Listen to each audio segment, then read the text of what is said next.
Final update. Married, slept with another man, and regret it immediately. Husband found out. I am not sure if he wants to leave me or not, but I am willing to do anything to fix it. Before we get started, make sure to subscribe so you will never miss a video. So let's get started. Final update. Married, slept with another man, and regret it immediately. Husband found out. I am not sure if he wants to leave me or not, but I am willing to do anything to fix it. There was an air of uncertainty above all hope. I was illustrating in my update 11 months ago. Because we've all read relationship subreddits, I am aware how few marriages make it after one of the partners cheats, even if reconciliation is attempted. We had a huge fight at some point, unrelated to my infidelity, and once it was done and we said our sorries, I realized he never once mentioned the event, my affair, to get the upper hand on me during the fight or after. We have talked about the event multiple times at length, but he never used it as leverage in fights or when he wanted to have his way. He did get annoyed with me because I had a number of books about fixing a relationship after infidelity, and he said he wants me to do things because I want to them, not because a book tells me. If I follow what the book tells me to do, how does he know I am genuine and not just going through the motions? For that reason, we haven't gone to marriage counseling. Many people have recommended marriage counseling, and quite a few people who have gone through similar experiences as myself have said marriage counseling is what made them survive and reconcile. This being said, I will be honest. I never felt like I was walking on eggshells around my husband, or what he wanted me to be all submissive and meek around him. He was very honest with me, and we talked our feelings at length.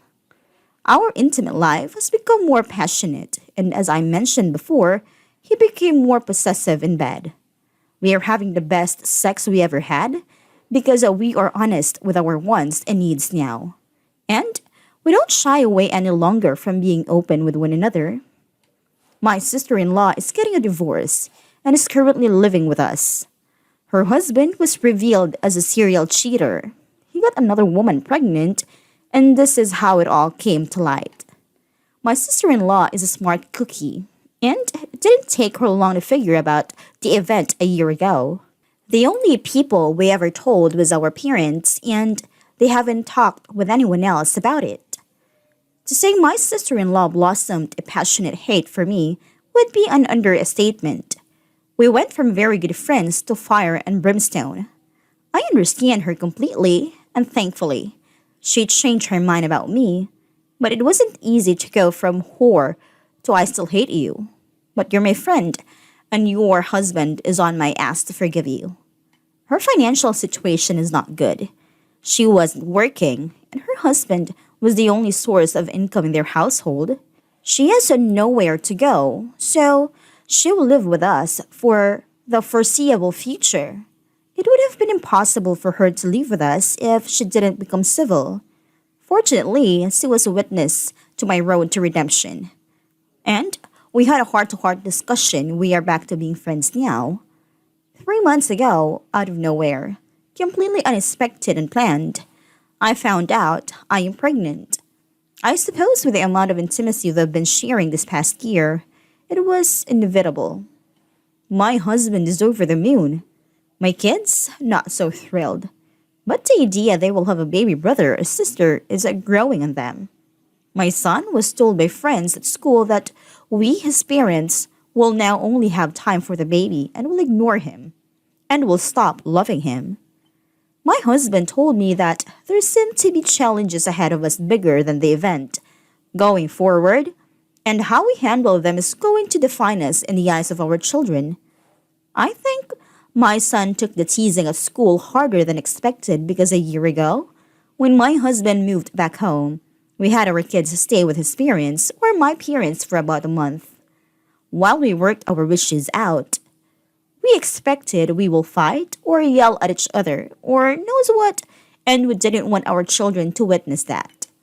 Thankfully, none of that came to fruit. But my son took that month hard, not seeing us as much as he was used to. Kids at school told him we are divorcing. This is something we do go to therapy for, as a family, and it has helped our children immensely. Bottom line is, after many heart-to-heart talks, it is clear to both my husband and I we are not having another baby to fix our marriage. We didn't plan for it, but the baby will be here in less than 6 months. A point I don't really want to talk about, but I have been asked to death about in requests for updates as the other man, and what happened to him. I mentioned how my husband contacted his firm's HR, sent a letter, and told me everything was handled. All I know is that he is not working in my building anymore, be it because he was fired or transferred somewhere else. My husband said that the other men tried to blackmail me, and because the blackmail didn't work, he messaged my husband with the evidence of our affair. His firm would not be happy with one of their employees being involved with blackmail, even low-level blackmail. To be honest, I don't really care what happened to the other man, and haven't made any effort to find out. I am home alone today, so I will lurk on Reddit and answer questions if there were any for a few hours. I'd like to thank those who messaged me with kind words of support, and those who had less than kind words to say to me. And the gentleman who messaged me a week ago to explain that my husband is more possessive with me in the bedroom because he no longer sees me as his wife, but as a cum dumpster. As I mentioned before, my husband is aware I am writing these posts, and he had a laugh at some of the more exotic messages I received.